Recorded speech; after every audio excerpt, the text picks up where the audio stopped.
in Congress July 4th, 1776, the unanimous declaration of the 13 colonies of the United States of America.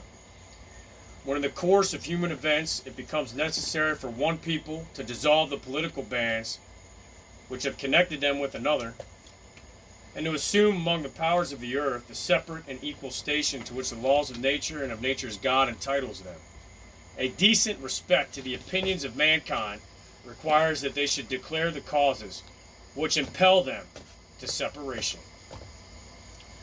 We hold these truths to be self-evident, that all men are created equal, and that they are endowed by their Creator with certain unalienable rights, that among these are life, liberty, and the pursuit of happiness.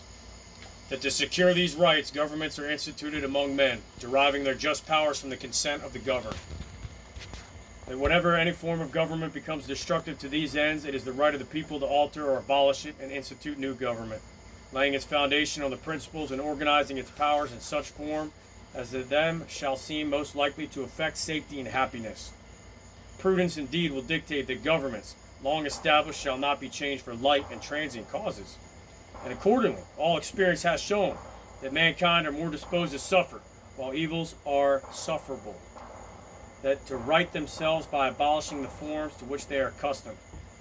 But when a long train of abuses and usurpations pursuing invariably the same object evinces a design to reduce them under absolute despotism, it is their right, it is their duty to throw off such government, and to provide new guards for the future security. Such has been the patient sufferance of these colonies, that such is now the necessity which constrains them to alter the former systems of government. The history of the present King of Great Britain is a history of repeated injuries and usurpations, all having in direct object the establishment of the absolute tyranny over these states. To provide this, let the facts be submitted to a candid world. He has refused to assent to laws, the most wholesome and necessary for public good. He has forbidden his governors to pass laws of immediate and pressing importance unless suspended in their operation till his assent should be obtained, and when so suspended, he has utterly neglected to attend to them. He has refused to pass other laws for the accommodation of large districts of people, unless those people would be relinquished the right of representation in the legislature, a right inestimable to them and formidable to tyrants only. He has called together legislative bodies at places unusual, uncomfortable, and distant from the depository of their public records, and for the sole purpose of fatiguing them into compliance with his measures. He has dissolved representative houses repeatedly for opposing with manly firmness his invasion on the rights of the people.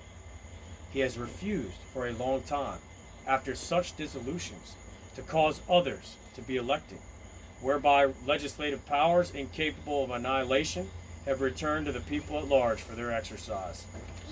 The state remaining in the meantime exposed to all the dangers of invasion from without and convulsions from within. He has endeavored to prevent the population of these states, for that purpose obstructing the laws of naturalization of foreigners, refusing to pass others to encourage their migrations hither, and raising the conditions of new appropriations of lands. He has obstructed the administration of justice by refusing his assent to laws for establishing judiciary powers. He has made judges dependent on his will alone, and the tenure of their offices, and the amount and payment of their salaries. He has erected a multitude of new offices, and sent hither swarms of officers to harass our people, and to eat out their substance. He has kept among us in times of peace standing armies without the consent of our legislature. He has affected to render the military independent of and superior to the civil power.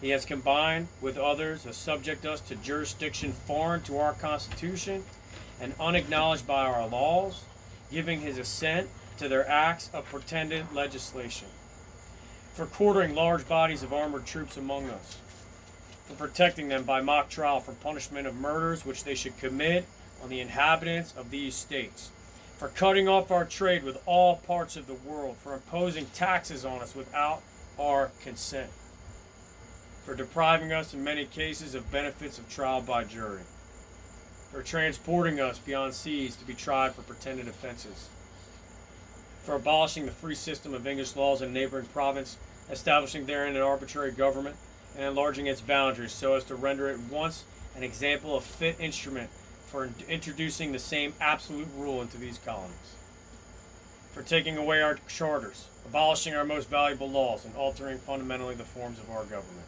Can you pause it? Pause it. Sorry guys, my 3-year-old decided to take a walk down the street, so we had to pause it. And I think this is where I left off. We're talking about King George III here and all his usurpations against us Americans for imposing taxes on us without our consent, for depriving us in many cases of benefits of trial by jury, for transporting us beyond seas to be tried for pretended offenses, for abolishing the free system of English laws in neighboring province, establishing therein an arbitrary government, and enlarging its boundaries so as to render it at once an example and fit instrument for introducing the same absolute rule into these colonies, for taking away our charters, abolishing our most valuable laws, and altering fundamentally the forms of our government, for suspending our own legislatures and declaring themselves invested with power to legislate for us in all cases whatsoever. He has abdicated government here by declaring us out of his protection and waging war against us. He has plundered our seas, ravaged our coasts, and burnt our towns, and destroyed the lives of our people. He is at this time transporting large armies of foreign mercenaries to complete the works of death, desolation, and tyranny already begun with circumstances of cruelty and perfidy scarcely paralleled in the most barbarous ages and totally unworthy the head of a civilized nation. He has constrained our fellow citizens taken captive on the high seas to bear arms against their country, to become the executioners of their friends and brethren, or to fall themselves by their hands. He has excited domestic insurrections amongst us and has endeavored to bring on the inhabitants of our frontiers the merciless Indian savages whose known rule of warfare is an undistinguished destruction of all ages, sexes, and conditions. In every stage of these oppressions, we have petitioned for redress in the most humble terms. Our repeated petition have been answered only by repeated injury. A prince whose character is thus marked by every act which may define a tyrant, it is unfit to be the ruler of a free people. Nor have we been wanting in attention to our British brethren. We have warned them from time to time of attempts by their legislature to extend an unwarrantable jurisdiction over us, and we have reminded them of the circumstances of our immigration and settlement here. We have appealed to the native justice and magnanimity, and we have conjured them by the ties of our common kindred to disavow these usurpations, which have inevitably interrupt our connections and correspondence. They too have been deaf to the voice of justice and consanguinity. Therefore, and acquiesce to the necessity which denounces our separation, we hold them as we hold the rest of mankind, enemies in war, in peace, friends. We therefore, the representatives of the United States of America and General Congress assembled, appealing to the Supreme Judge of the world for the rectitude of our intentions due in the name by the authority of the good people in these colonies, solemnly publish and declare that these united colonies are, and of right ought to be, free and independent states, and that they are absolved by all allegiance to the British Crown. That these united colonies are, and the right ought to be, free and independent states, that they are absolved from all allegiance to the British Crown, and that all political connection between them and the state of Great Britain is and ought to be totally dissolved, and that, as free and independent states, they have the full power to levy war, conclude peace, contract alliance, establish commerce, and to do all other acts and things which independent states may right to do.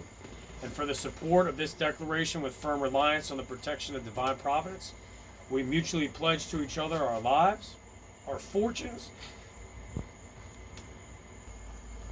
We mutually pledge to each other our lives, our fortunes, and our sacred honor. And that's it.